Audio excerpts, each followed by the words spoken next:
All right, what we have here is one question that we're going to be talking about. An online retailer sells 2 packages of protein bars. So we've got package number 1 right here, we've got package number 2. And the question that's presented to us is which package has the better price per bar? Now, better price is about lower, yes? So, I mean, that's simple, just that one right there, because it's lower than this one, yes? $15.35 is lower than $15.37. Yeah? That's what we pick. Well, there's a problem with that thinking. You're not paying attention to what the problem asked you for. It asked you for the price per bar. Now, why is that not the price per bar? It's because this price represents a 10-pack, and this price represents a 12-pack. That's not the price per bar. That's the price for 10 bars. That's the price for 12 bars. So we don't know which one is the better price per bar, but we can determine that very simply. Well, here's our ratio right here. Price on top, amount of bars on bottom. So price over the amount of bars, right? Well, our first package is a $15.37 for 10 bars. Our second package is a $15.35 for 12 bars. But like I said, we want to know the price per bar. Well, here's kind of a buzzword in math. When you see the word per in math, you're talking about a unit rate. And in class, we discussed what a unit rate was. Unit rate means it has a 1 on the bottom. Very good. So if we need a 1 on the bottom, then we've got to change these into those particular questions. So let's go over here to the side and let's do some work on this. 15 and 37 and 10 bars. How do we make that have a 1 on the bottom? What can I do to this to turn it into having a 1 on the bottom so I can get my price per bar? How do I get a 1 on the bottom? Divided by 10, right? Because 10 divided by 10 is 1. Well, if I do that to the bottom, what do I got to do to the top? The exact same thing. So I'm going to take 1537 and divide it into 10, or excuse me, divide it by 10, right? That's going to get me my price per bar, right? So let's go over here to the side. 1537 divided by 10. It's okay to have a decimal inside. It's not okay to have a decimal outside. Well, we don't have a decimal outside, so we don't have to worry about that, do we? But when we have this decimal inside, you've got to remember to slide it straight up and then start dividing. 10 does not fit into 1, and I've told you time and time again, when a number doesn't fit, put a 0 there. 0. Subtract, get a 1, drop my 5. 10 fits into 15, 1 time, subtract, get a 5, drop my 3. 10 fits into 53, 5 times. That's 50, subtract and get a 3. Drop the 7. 10 fits into 37, 3 times. That's 30, subtract and get a 7. Do I stop? No, I got to keep going, right? So I put my 0.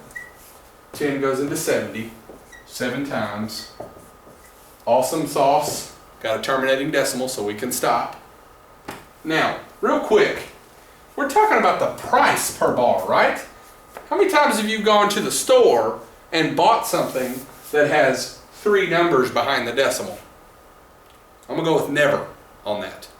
That's because it doesn't happen. You only have 2 numbers behind the decimal on money, not 3. But we need those 3 numbers in a division problem because when we're looking for price, that third number, this 7 right here, is going to tell me whether or not I need to bump that 3 up or leave it the same. Well, what is the 7 telling the 3 to do? It's telling it to bump it up. So what is my price per bar? $1.50. And what's the 7 telling the 3 to do? Bump up to a 4. So it cost $1.54 per bar for that package. Now we've got to do the same thing to this one, right? Okay? How are we going to make this 1535 and 12 bars turn into a unit rate with 1 bar on the bottom? Well, same way we did the other one, right? Divide it by 12.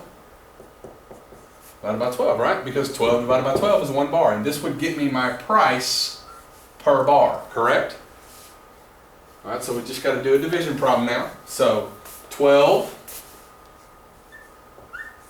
divided into 1535. Slide my decimal straight up. 12 does not fit into 1, and I've told you time and time again, put a 0 when it doesn't fit. Drop my 1, subtract and get my 1, then drop my 5. 12 fits into 15 one time. 15 minus 12 is 3. Drop my 3.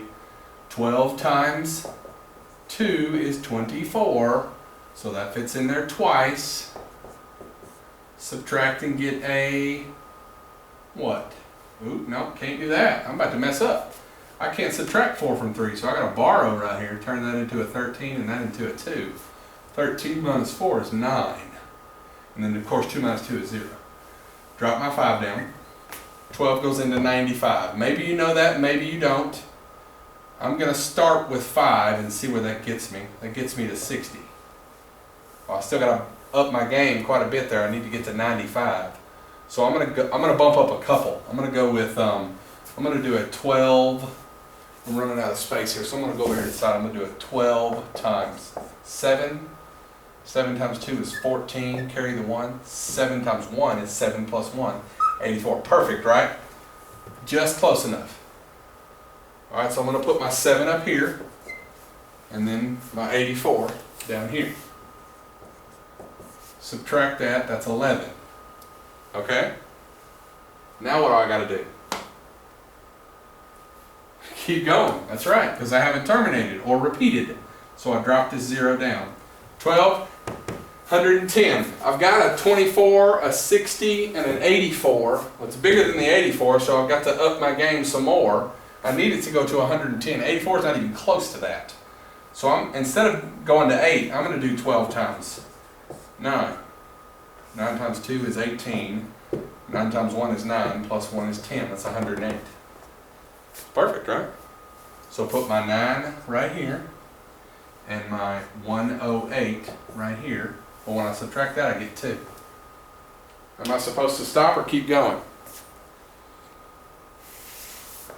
In your mind, you're thinking keep going because you haven't terminated or repeated. And that means I'm teaching you very good. Now, let me give you a little bit of extra for experts here.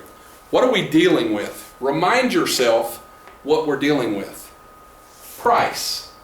Price is money. Yes? Well, when we're dealing with money, just like we discussed on the previous division problem, on this division problem, what did that third number, if you remember it was a 7, what did the 7 tell the 3 to do? Told it to bump up. Well, why can I stop? That still hasn't answered my question why I can stop. The reason why is because money is only supposed to have 2 numbers behind the decimal. And I've already got how many? 3. Well, what's the third one going to tell the second one to do? Round up or stay the same. So what does the 9 tell the 7 to do? Tells it to go up. So my price per bar, is $1.28. So which one is the better deal? $1.28 per bar? Because it's cheaper than $1.54 per bar.